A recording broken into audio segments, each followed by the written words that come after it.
Welcome to the Rugby Ready podcast. In last week's episode, Gilly covered the first two of his six big rocks, sleep and nutrition. If you missed it, we highly recommend going back and listening in. This week, we're looking at rocks 3 and 4, which are periodized strength and injury prevention and conditioning. So, Gilly, rock number 3, periodized strength and injury prevention. First of all, what is periodization? Yeah, good question. It's a word that's thrown around pretty loosely in the strength and conditioning world, and I suppose that the the basic definition is a structured program of peaks and troughs, and whether there is a linear periodization, as in there is a gradual linear increase in load or volume and intensity, is basically dependent on the sport, the needs of the individual, the competition, even just the variable you're trying to improve. So for me, it's just a sensible way of loading and unloading the system and allowing adequate time for recovery and adaptation. Why, like in your experience, why should players follow a periodized plan? Because I know that I've seen when I've started working with an athlete, you ask for their training journal and you see it's kind of a hodgepodge of a whole bunch of stuff and there's not much structure in place. So how is this more beneficial? Well, I think it's a good question. Is it more beneficial? I think the key word you use there, Tyler, is structure. I think structure, routine, and a clear direction. That's what any good program should be working towards. Is an outcome or a performance. And so long as we have some measurable metrics along the way, and this element of common sense, then really what we're after, in my opinion, is structure that is addressing all the key components that's going to allow you to, I suppose, perform on the park in the weekend. So what are those key components that go into a periodized training program? Oh, basically, the basic principles of frequency, intensity, duration, which obviously, combined to be load. But like if we're talking about rugby players and we're talking about periodization or structure, each person is going to have a little bit of a different emphasis in different times of the week on different components. Because the tricky thing with periodization is, what are you periodizing? Are you periodizing the volume, the intensity, the load, all of the above? How do you quantify the stress of a weight session versus a speed session versus a rugby training session?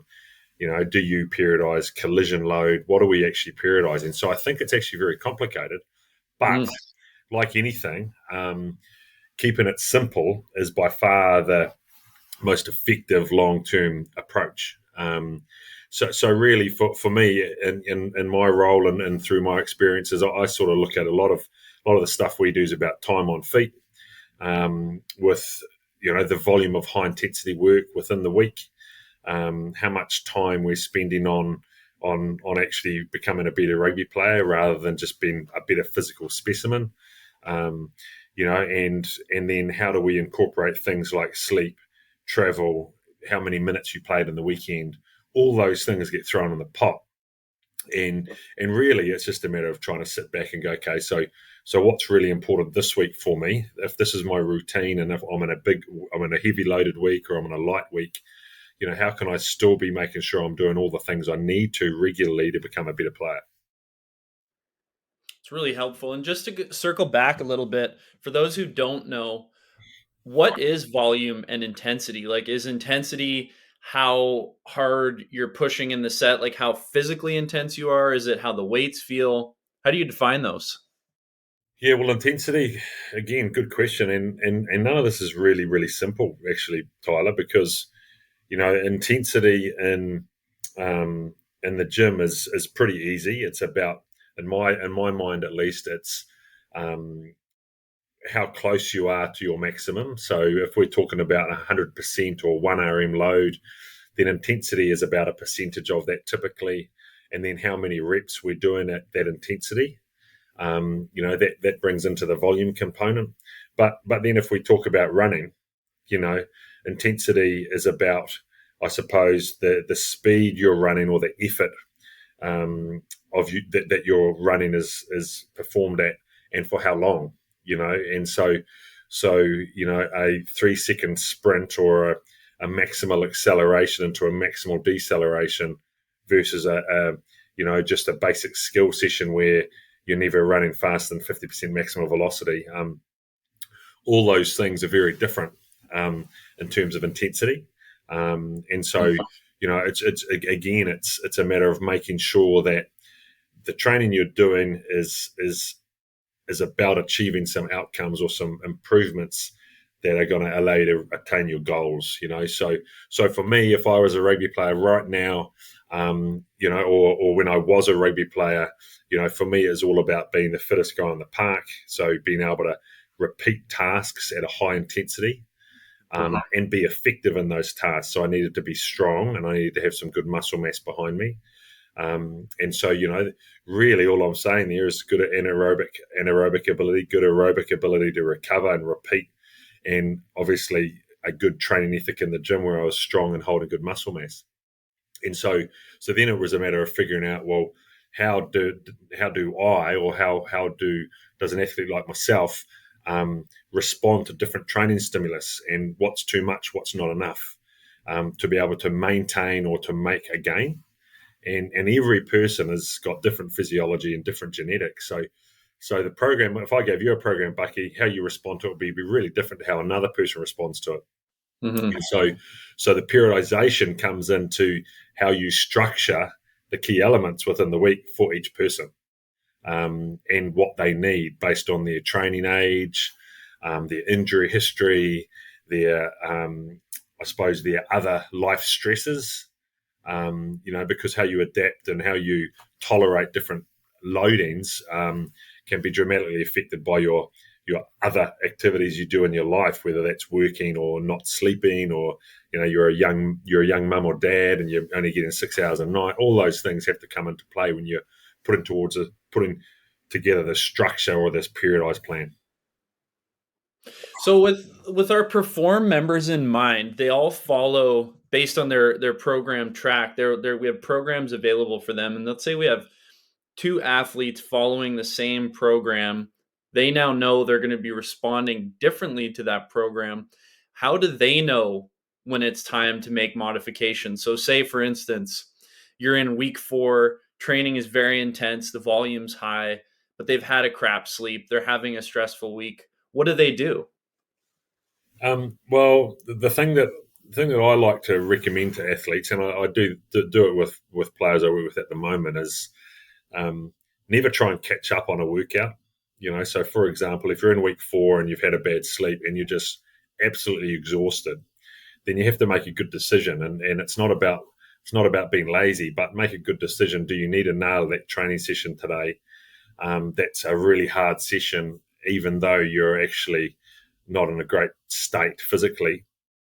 Do you just do the session and reduce the intensity, or do you just have a day off and kick back into training tomorrow? and I think that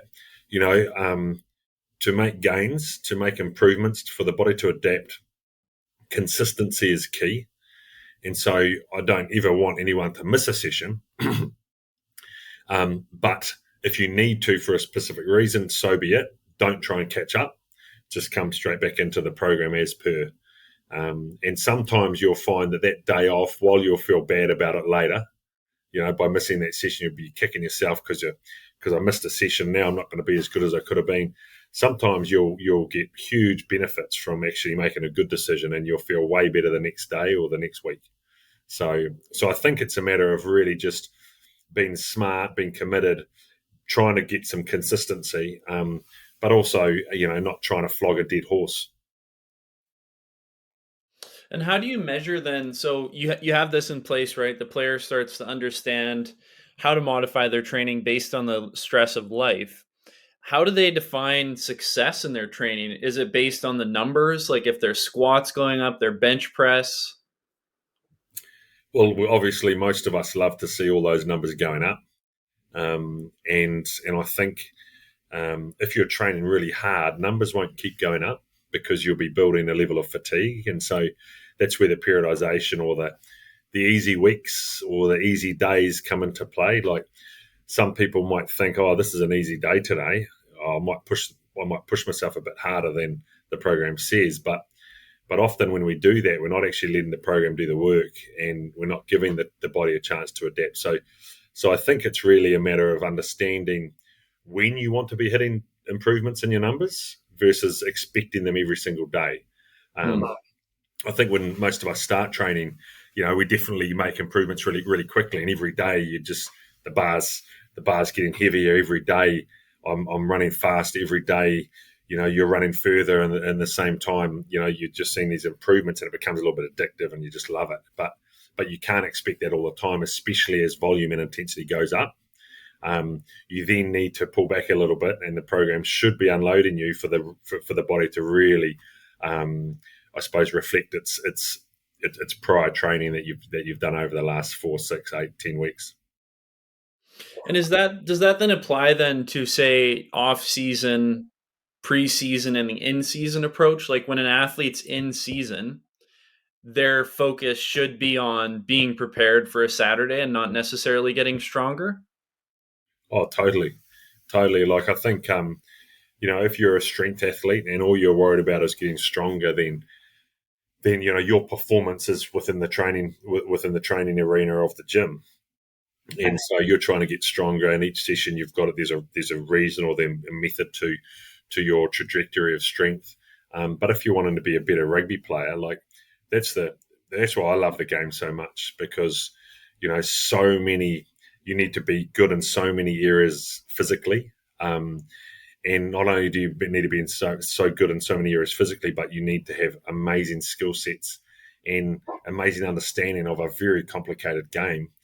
And no matter your shape or your size, there is a role that you'll be very good at. And so the games are, it's incredibly challenging to get an awesome performance every week as an individual athlete.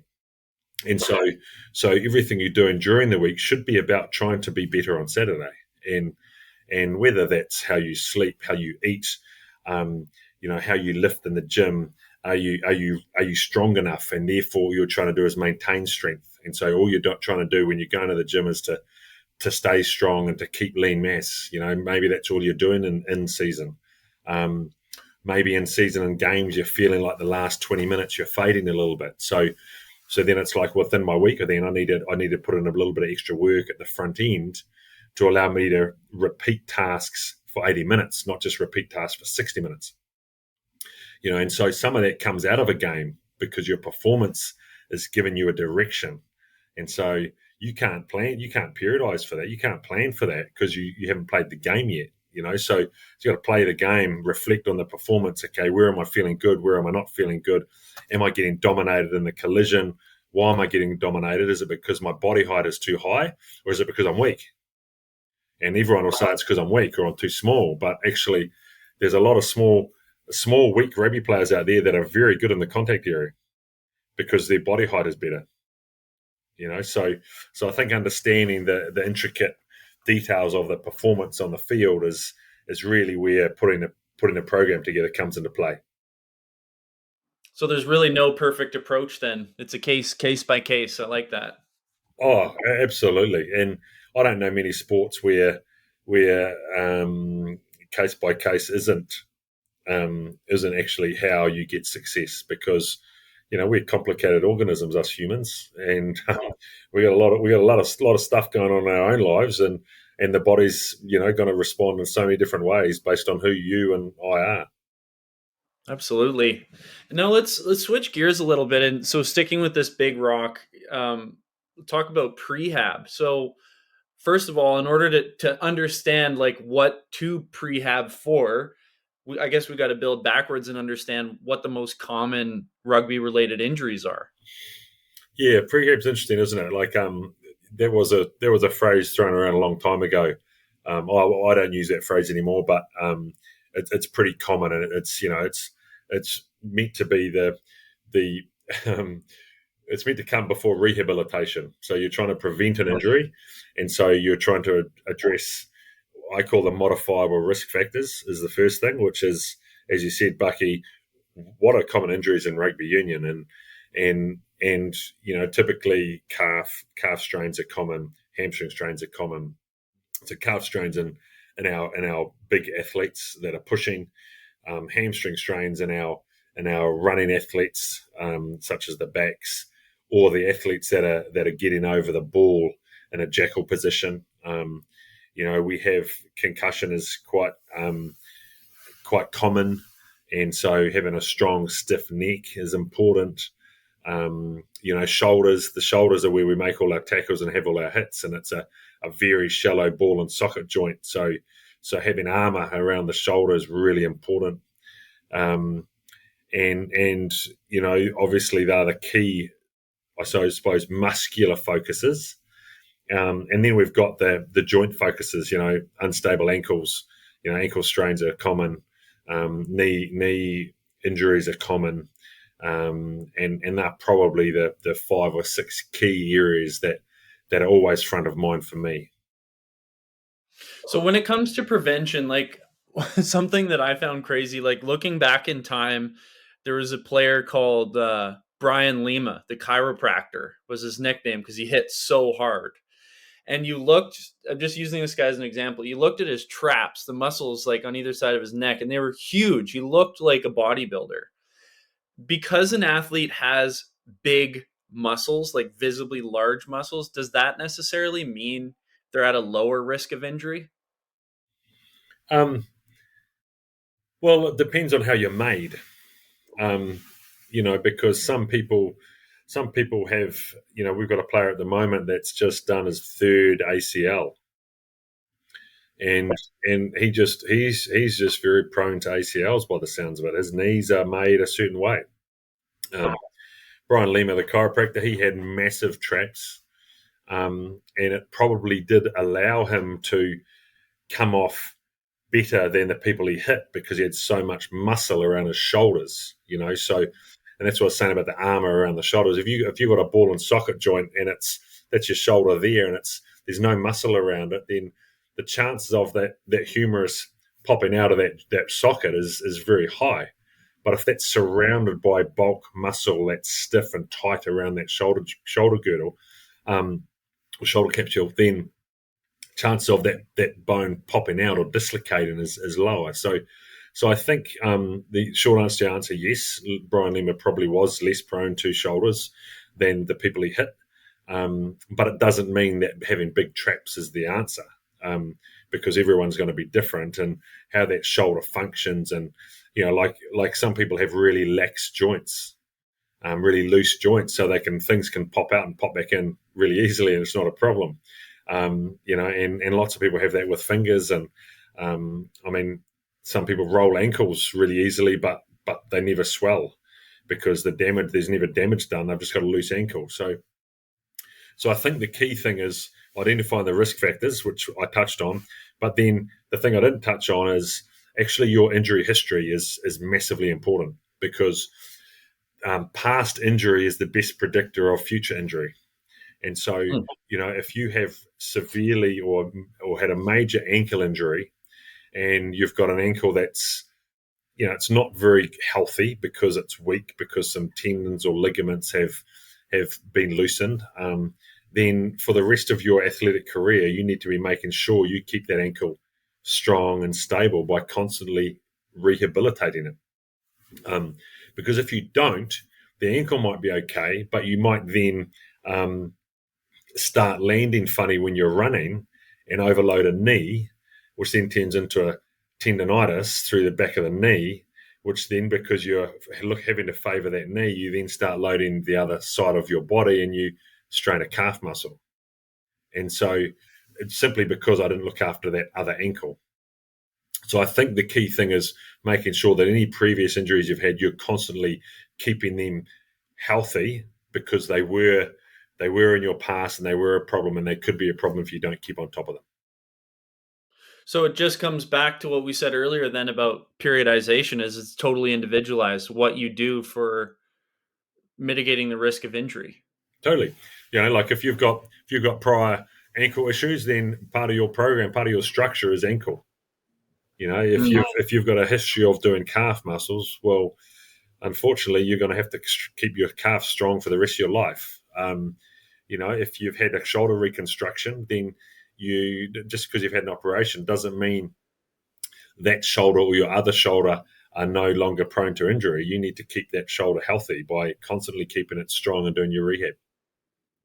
That's great to know. Now we're going to slide in. Usually we do an Ask Gill at the end of the show, but this one related to injury prevention. So one of our Perform members, Tony, asked, when is the best time to do my prehab work and how much time should he dedicate to it? Yeah, well, good question. I suppose the short answer is it depends on how much you got to do, but also how you train in the gym. So for me, I like to prescribe some injury prevention rehab work at the start of a workout, but not all of it, because all of a sudden you've been going for 30 minutes and you haven't even started getting strong. I think a better use of time is to do your rehab in your rest periods of your main sets. So, for example, you're squatting heavy, and let's say you're doing 4 sets of 3 repetitions, and you're at 90% of your 1 RM, so you're lifting pretty heavy. And to be able to repeat those sets, you've got a 4-minute rest period. Well, what a great way to use 4 minutes. Why don't we do our calf rehab and our neck strength? And all of a sudden, that 4 minutes isn't spent sitting down looking around the sites in the gym, but you're actually doing some work in between your rest period while you're getting ready to squat heavy again. Some people like to focus and just use that rest period to think about the next big lift. Get that, no problem. Then do your rehab between your secondary or tertiary lifts. The lifts that aren't your core or your bread and butter. So in that session, it might be leaving your rest period between your big squats to just freshen up and get ready for the next big set of squats. And when you go and do your Bulgarians, your single leg work, you might throw your neck and your calf work in between those and do a triple set, something like that. So I think you're better off using some of your rest periods to work on injury prevention and superset them than doing it all at the start, all at the end. Typically, physiotherapists prescribe, give athletes pages of exercises to do, and Yeah. and It's like an hour, right? and the first thing athletes don't do is their injury prevention, because it's not sexy and they don't see it as being something that's going to help with performance. But if it's part of the performance program and it's within your rest period, then you're going to do it because it's going to keep you on the park and it's going to help you be a better player. Perfect. So you heard that right from Gilly. Build it into your program. Do it while you rest. All right. Big rock number 4, conditioning. So what is conditioning as it relates to rugby? What does that mean? Well, there's some tough questions tonight, Bucky. Holy, mate, I think conditioning for me is, being able to, any player that wants to play the game of rugby union, being able to express themselves physically, technically, tactically on the park for the time they're on it. Okay, so I've put that last bit in there about for the time they're on it, because nowadays, props are playing about 50 minutes of rugby a weekend.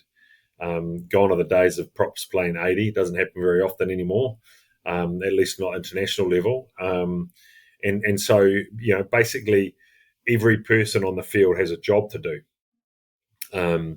And every player wants to do the job for their teammates because they're part of a system, a part of a team, where if you don't do your job well, then the team can't perform well. And so, conditioning is about having the engine to be able to do your job and express yourself in your role out on the park.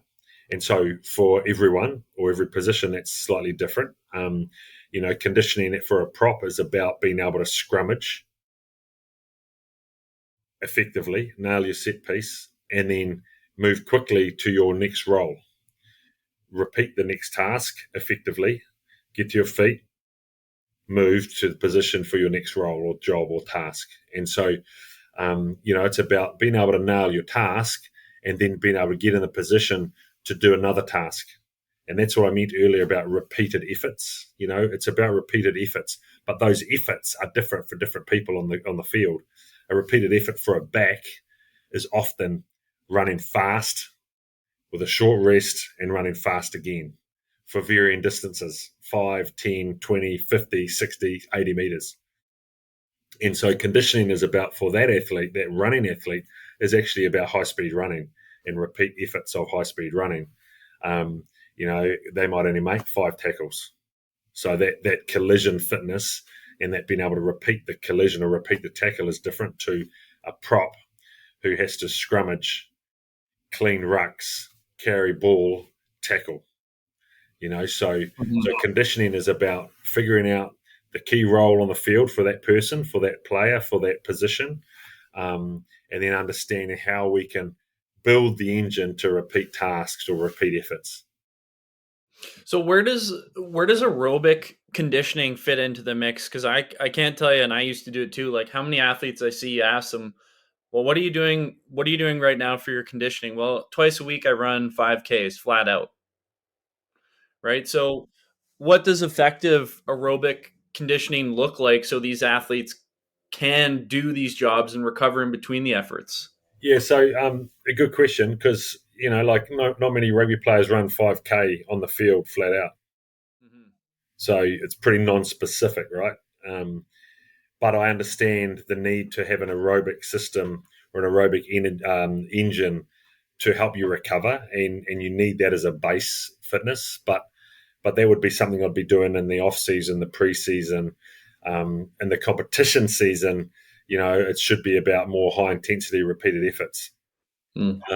Because a lot of your aerobic work in the in-season happens at rugby training. If you think about catch and pass, learning your roles and the line-outs, jogging through moves and plays, that's aerobic. You're getting your aerobic energy system development just by being on the park practicing rugby. But you're not necessarily getting that high-intensity repeat effort work in unless your team's training at a high intensity often. And so, the aerobic stuff is really, really important. And some athletes need to do it during their competition week just to keep their aerobic system tuned up and loaded and stimulated. But again, it comes to the individual. A lot of athletes will do aerobic work to allow them to eat a little bit more good food.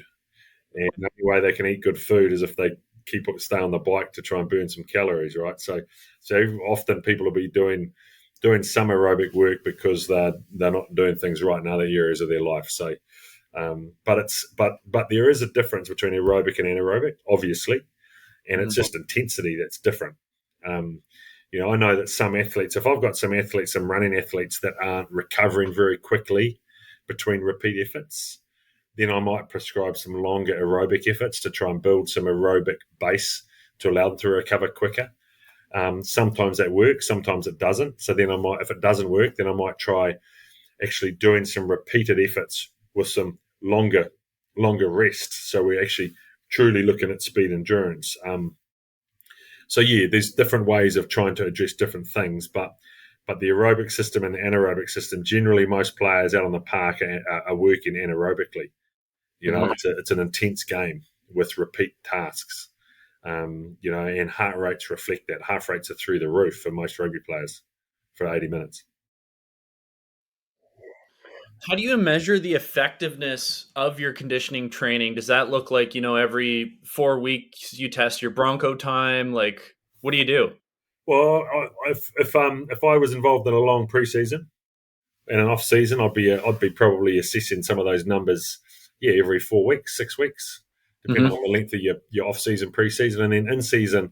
I'd only be assessing those things in bye weeks. If there was bye weeks, if there wasn't bye weeks, then I'd be I'd be assessing fitness by performance on the field, and are you as an individual running out of puff and not as effective in the 75th minute as you were in the 5th minute, and if that's the case, then what can we change in season when we've only got 6 days, 7 days between games? And sometimes the answer isn't in doing more. If you're fading away in the back end of a game, it could be because you've been doing too much during the week and you've come in a bit tired. So, understanding and experimenting a little bit with that routine of the competition week to understand what makes you feel awesome on game day and play out of your skin for 80 minutes. As soon as you figure that out, you reflect on the week that you had, and it's like, well, there's my periodized plan for the week. I'm going to repeat that for the next 4 or 5 weeks. And then if I start to see a drop-off in performance again, I might have to review things and have a look at what I need to change or add or tweak. And that would be my fitness test. So it's not even about the numbers, it's about the performance again. Because you hear that so often, right? It's all about the numbers. You got to compete, right? You got to. Oh, in competition, it's about your performance on Saturday. Yeah, like the numbers. As I said before, you can have the strongest. I could have the strongest prop in world rugby with me right now. It doesn't mean he's the best prop in the world. Mm-hmm. Okay, so the numbers are part of the puzzle. It's a complicated beast, the rugby player, and some numbers are really important for some people, and other numbers are really important for other people. And so it's understanding what numbers produce that performance for you as an individual. And Gilly, where does off-feet conditioning fit into the mix? Yeah, off-feet conditioning, I've used a lot of that in the past, and it's not in the past, I do now. It's important because, sometimes, we can't, there's only so much we can do on the field without increasing the risk of soft tissue injury through too much load through the feet, right? So this is where the term off feet comes into play, where you're continuing to develop the fitness of the energy system without the increased risk of injury through the lower body or through running load. And so for me, if we identify the need for someone to be better at repeat tasks, then we might be doing circuits off feet, meaning burpees, assault bikes, boxing, cycling sprints, you name it, bodyweight circuits. So again, just depends on the need, the tasks that the person needs to get better at repeating, and the sort of durations and intensities that we're wanting to sort of see a shift in. But that's off feets are really important to get extra work in if you're feeling like that's the difference for you on Saturday. But so just to sum that up then that does not necessarily mean that off-feet conditioning can or should replace running and speed work, right? You want to prioritize that and then add in the off-feet? Totally. Off-feet conditioning to me is like supplements, nutrition supplements. Get your on-field running specific fitness nailed as a priority, just like nailing your basic nutrition. And you sprinkle in your off feet just like you'd sprinkle in supplements. It's to supplement your perfect training week. It's not to replace things, but if things have to be replaced because you've got a sore ankle, off feet's fantastic. So it's purely a supplement to sprinkle over the top. That's great, Gilly. Well, you've done a great job covering these two topics. And next week, for those listening, Gilly's going to be talking about recovery and skill set and game understanding. I know I'm excited for that episode. Awesome, mate. Hey, thanks for having me again, Tyler.